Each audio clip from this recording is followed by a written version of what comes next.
Let's begin with our first OPH speaker, Mr. Don Ford. Don? Hello. I'm ready whenever the slides are up. Thank you. Okay. Hello, my name is Don Ford. I have no conflicts of interest. I've not received any payment to make my comment. Next slide. I think it's fair to look at what has been accomplished with the flu vaccine and see a major success in general. But just because we experience some success doesn't mean that we don't have improvements that can be made or problems to address. On one end, we see data that shows the vaccine significantly reduces the burden on healthcare. But even then, it means 31 million people sick in a flu season, causing hardship to not only our economic standing, but also the actual real people who keep our economy moving. And we can look at generalized charts of flu vaccine uptake and only see small decrease through the pandemic. But we also see a flu season that is starting earlier and potentially lasting longer. Next slide. When we look more closely, we see a significant decrease in uptake in some of our most vulnerable groups. Why is this happening? There are a few possible reasons. The public is unclear on the risk, low perceived effectiveness, vaccine hesitancy has grown as a trend, and some of that is adjuvant-based safety concerns fueled by anti-vaccine rhetoric. In addition to that, antigenic shift makes selecting a strain for 6 months later very challenging. But there also has been a loss of confidence in government agencies and public health in general. Next slide. And this could be the start of a concerning trend if the flu season continues getting worse. There is even concern of a long flu or sequelae brought on from a flu infection, which could impact the 31 million people who were estimated to have seen an infection this season. Next slide. When compared year to year, real-world effectiveness has been inconsistent, and this has chipped away at the public's confidence. I have a lot of data on the screen, but the point is that the aim of VE is too low. We look at years that are thought of as bad, like the 2014-15 season with a 19% VE, but years like 17-18 had a VE of 29% and still similar outcomes. Aiming this low is simply costing lives. If our aim is 50%, but that allows our VE as low as 29%, which creates results similar to 19%, then the whole system is outside of a safe margin. We're so far in the red that we've lost the margin of error completely, making choosing the variant a losing battle. We need to get that margin of error back so folks can be protected even when things don't go as we hope they might. Next slide.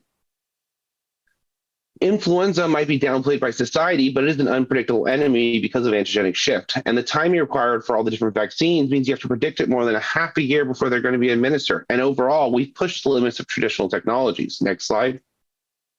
But there have been some potentially helpful developments. Recently, the Oxford malaria vaccine saw a major improvement in efficacy compared to other malaria vaccines, jumping from roughly 20% efficacy to 77%. The effect of this vaccine was also longer lasting and maintainable. This was done by using a newer advanced adjuvant we've recently seen in COVID vaccines. Matrix M is an example of a long sought after sapinin-based adjuvant that augments the immune system in ways that benefit our immune responses.